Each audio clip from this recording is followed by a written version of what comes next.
Apa itu blotting? Blotting adalah suatu teknik memindahkan atau mentransfer DNA, RNA, atau protein ke lembaran tipis atau matriks membran sehingga DNA, RNA, atau protein tersebut dapat dipisahkan. Teknik ini berupa lanjutan dari penggunaan elektroforesis gel. Blotting terdiri atas 3 macam, diantaranya Western blot, Northern blot, dan Southern blot. Northern blotting merupakan pengembangan lebih lanjut dari teknik Southern blotting yang dikembangkan oleh Ed Southern. Northern blotting pertama kali dikenalkan oleh James Alwyn, David Kemp, dan George Stark pada tahun 1977. Northern blot digunakan untuk mempelajari pola ekspresi dari jenis tertentu molekul RNA sebagai perbandingan relatif antara set sampel yang berbeda dari RNA.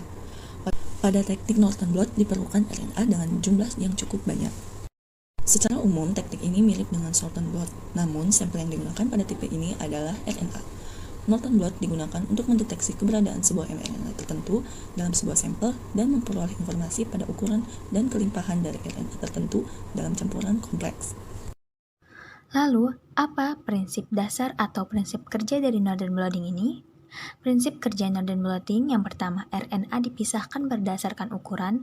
Yang kedua, selanjutnya akan dideteksi pada membran menggunakan probe hibridisasi dengan urutan basa yang komplementer dengan semua atau sebagian urutan mRNA target. Selanjutnya, kapan sih Northern blotting ini dapat kita aplikasikan? Northern blotting biasanya digunakan dalam berbagai konteks penelitian di bidang biologi molekuler dan genetika, utamanya untuk menganalisis ekspresi gen pada tingkat RNA. Hal ini berkaitan dengan mengidentifikasi dan membandingkan tingkat ekspresi gen tertentu, mendeteksi perubahan dalam tingkat ekspresi genetik akibat mutasi genetik atau kondisi penyakit, mendeteksi RNA spesifik seperti mRNA, rRNA, tRNA, serta menganalisis RNA non-coding seperti mikroRNA dan long non-coding RNA yang memiliki peran penting dalam regulasi genetik. Terdapat batasan penggunaan teknik Northern blotting dalam analisis dan studi RNA. Keterbatasan utamanya adalah kerentanan molekul RNA terhadap aktivitas degradasi ribonuklease. Tindakan pencegahan yang ekstensif biasanya diambil untuk memastikan bahwa peralatan dan reagen yang digunakan berfungsi tidak terkontaminasi RNase. Perlu memastikan bahwa elektroforesis dijalankan dalam keadaan denaturasi. Keterbatasan penting lainnya adalah persoalan rendahnya angka kepekaan. Investigasi itu memerlukan sensitivitas yang tinggi dan absolut. Teknik Northern blot juga hanya dapat digunakan untuk menganalisis skala kecil jumlah sampel pada suatu waktu. Setidaknya cukup untuk ditampung pada lempengan sel. Langkah pertama adalah preparasi sampel. Formaldehida ditambahkan ke dalam sampel untuk denaturasi molekul RNA yang di dalamnya terdapat struktur sekunder yang kompleks. Formaldehida mengandung gugus karbonil yang bereaksi membentuk pergeseran basa dengan gugus amino dari nukleobas. Hal ini mencegah pemasangan basa normal dan mempertahankan RNA dalam keadaan terdenaturasi. Langkah selanjutnya adalah dipersiapkan gel elektroforesis untuk memisahkan RNA. Loading buffer yang berfungsi sebagai pewarna ditambahkan ke dalam sampel. Hal ini bertujuan untuk menentukan migrasi atau perpindahan RNA. Elektroforesis gel agar formaldehida digunakan untuk memisahkan campuran molekul RNA. Selama elektroforesis berjalan, terdapat RNA ladder yang digunakan untuk menentukan ukuran molekul RNA dalam sampel. RNA ladder ditambahkan ke dalam lubang yang terdapat di ujung gel yang dilanjutkan dengan penambahan RNA ke dalam lubang lainnya. Setelah itu, dialirkan arus listrik untuk menarik sampel melalui gel. Molekul RNA akan bergerak melalui gel dengan kecepatan yang berbeda. Di dalam RNA terdapat fosfat yang bermuatan negatif sehingga RNA akan bermigrasi ke anoda yang bermuatan positif. Karena molekul RNA memiliki jumlah muatan permassa yang sama, maka molekul kecil akan bergerak lebih cepat di dalam gel dibandingkan molekul besar. Dalam hal ini diperlukan formaldehida pada gel agarosa untuk mempertahankan RNA dalam keadaan terdenaturasi. Setelah elektroforesis selesai, molekul RNA dapat diwarnai dengan pewarna yang nantinya akan terlihat di bawah sinar UV. Langkah selanjutnya adalah Northern blotting. Disiapkan transfer buffer, solid support, dan selembar kertas blotting sebagai sumbu yang diletakkan di atas solid support pada transfer reservoir. Kertas blotting tersebut dibasahi dengan transfer buffer dan diletakkan potongan kertas blotting yang tebal di atasnya. Potongan kertas tersebut dibasahi lagi dengan transfer buffer. Diletakkan hasil elektroforesis di atas potongan kertas blotting yang akan ditutup dengan membran nilon yang telah dibasahi dengan transfer buffer sebelumnya.